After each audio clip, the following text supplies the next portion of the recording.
Eu não sei por que você decidiu fazer medicina, mas eu sei que em algum momento você decidiu inserir na sua vida a capacidade de ajudar pessoas. Meu nome é Renata Lisboa, sou médica reumatologista, sou docente de reumatologia e de semiologia médica e agora tenho o propósito de ajudar colegas médicos e futuros colegas médicos a terem um exame físico osteomuscular cada vez mais eficiente. Hoje em dia no mercado não é difícil você encontrar questionamentos do tipo: quantos pacientes você atende por hora? Você pede muito exame complementar? Não, né? E para ajustar essa nova realidade do mercado, alguns colegas têm optado por deixar de realizar o exame físico.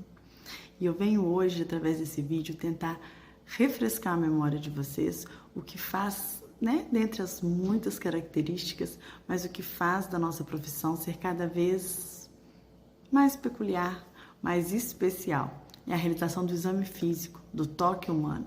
É isso que faz com que nós, em hipótese alguma, sejamos substituídos por máquinas. Então, conversando um pouquinho sobre exame físico osteomuscular. Para você que está chegando no mercado agora ou que vai chegar daqui a pouco, os principais portas de entrada do mercado de trabalho são a atenção primária, seja as unidades básicas de saúde, seja o pronto atendimento. E nesse cenário de atenção básica, até 50% dos atendimentos, eles pairam nas queixas osteomusculares. Ou seja, você vai precisar saber as peculiaridades da anamnese osteomuscular e do exame físico osteomuscular. Porque só assim você vai ser efetivo no seu atendimento. Sem ficar tratando o exame complementar como o médico. Ele realmente vai ser tratado como um exame complementar. E não quem está mandando ou confundindo o seu atendimento. Bom, gostaria de trazer alguns cenários para vocês, como boa docente, tomando algumas notas. Gostaria de trazer para vocês alguns cenários em que talvez vocês não tenham se atentado como o exame físico osteomuscular, ele é fundamental, ele é necessário para que o seu atendimento seja efetivo. Então vamos começar? Vamos começar sobre falar do exame físico osteomuscular e o generalista no contexto do pronto atendimento. Suponhamos que você está lá no seu plantão e chega uma paciente com queixa de lombalgia. Qual o critério que você usa para poder liberar essa paciente? Ou para internar? Ou para pedir um exame complementar? Como que você define qual é o melhor exame complementar? Viu? Essas são algumas perguntas que você vai ter que responder e que para que você seja assertivo, o exame físico osteomuscular ele é fundamental. E pior, nessa dúvida, e no receio de não tomar uma conduta adequada, o recurso inicial é o quê? Solicitar exame complementar. E aquele atendimento que era para durar poucos minutos, com o paciente já tendo o seu direcionamento correto, o paciente fica ali naquele pronto atendimento por horas, muitas das vezes, para ter, para saber o que fazer com a sua dor. Viu? E aquele plantão que estava caótico, fica ainda pior. Renata, plantão não é minha realidade. Então, vamos falar do exame físico osteomuscular e o atendimento na unidade básica de saúde. Suponhamos que chegue para você uma paciente com dor no ombro e você, com um exame físico direcionado, bem estruturado e efetivo, conseguiu diagnosticar uma bursite subacromial ou uma tendinite de subescapular. Ou seja, você já estabeleceu o diagnóstico topográfico.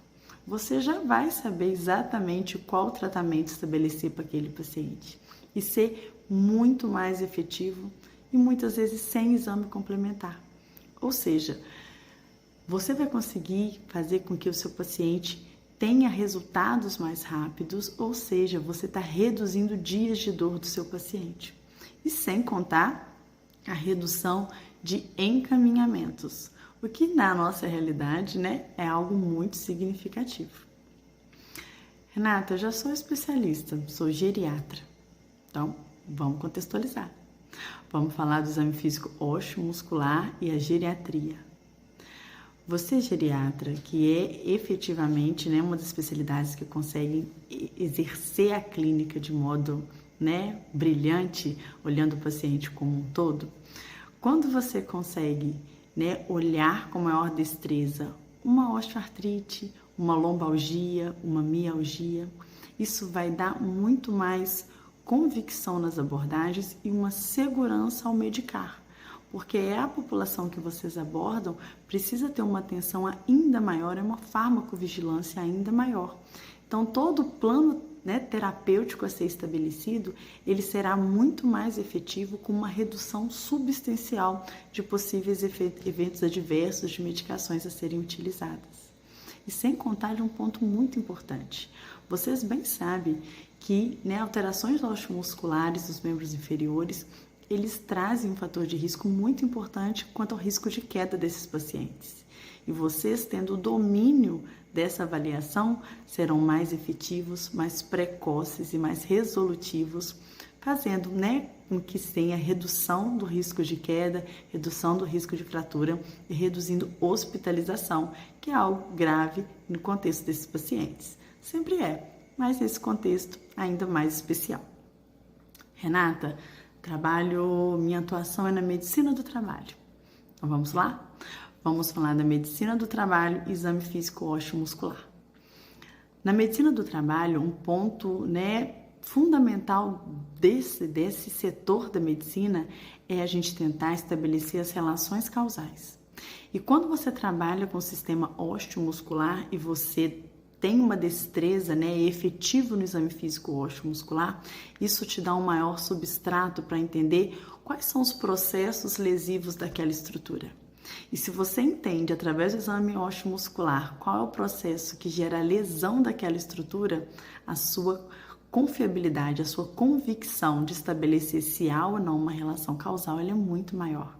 E se você tem essa maior convicção e entende melhor o funcionamento daquela estrutura, você vai conseguir estabelecer muito mais precocemente, né, sugestões ergonômicas para o paciente, evitar lesões e menor afastamento daquele profissional, ou seja, todo mundo sai ganhando. Viu? Quer queira, quer não, o sistema osteomuscular vai estar presente. Então, vale a pena olhar com carinho, vale a pena a gente potencializar a análise desse sistema e otimizar o exame físico osteomuscular. Renata, mas eu não sou especialista, né? O paciente ele pode se sentir desconfortável, ele pode não confiar no meu atendimento. Vou dar um exemplo para você que vai esclarecer essa sua dúvida. Suponhamos que chegue para o seu atendimento, isso independente, né? Se você está no plantão, se você está no posto de saúde, se você é geriatra, enfim, independente do contexto. Chega um senhor para você de 60 anos referindo que está com dor no quadril. Dentro do conhecimento dele, para ele está com uma dor no quadril. E você, com um passo a passo bem estruturado de como avaliar diante dessa queixa, você chegou à conclusão que trata-se de uma bursite trocantérica. A análise semiológica para diagnosticar uma bursite trocantérica, ela visa, né, assim como diversas outras avaliações do exame físico osteomuscular, a reprodução da dor do paciente. Então, quando você vai realizar a manobra para identificação de bursite trocantérica, o paciente, junto com você, percebe que foi encontrado o ponto exato da dor do paciente. Você faz o diagnóstico topográfico, mas o paciente claramente sabe que você encontrou o diagnóstico. Então, nesse cenário, o paciente ele automaticamente confia em você. Você foi, né, atencioso e dedicado o suficiente e teve a destreza para identificar exatamente o problema do paciente. Ele não tem a demanda, a necessidade de ter um especialista. Você, através do seu exame físico, demonstrou que você achou o problema. Ou seja, você se sente melhor porque você foi mais eficiente, o paciente tem mais confiança e a relação médico-paciente ela é muito melhor. Viu? A gente consegue ser muito efetivo através do exame físico osteomuscular. Então, para concluir, eu vou deixar um desafio para vocês. Próxima vez que for atender um paciente com queixa osteomuscular, dê o seu melhor, dentro do que você sabe, dentro do que você se recorda. Faça o exame físico osteomuscular, esquece o exame complementar. Fundamente-se no seu exame físico osteomuscular. e veja o resultado que você vai ter. Veja se, tente identificar, né, quais foram as limitações, porque esse é o melhor formato da gente conseguir melhorar e dar um melhor atendimento para esses pacientes. A gente consegue ser muito mais efetivo e a nossa efetividade é reduzir dor dos pacientes. E lembra do motivo que te fez escolher a medicina? Eu acho que esse é o caminho. Até mais.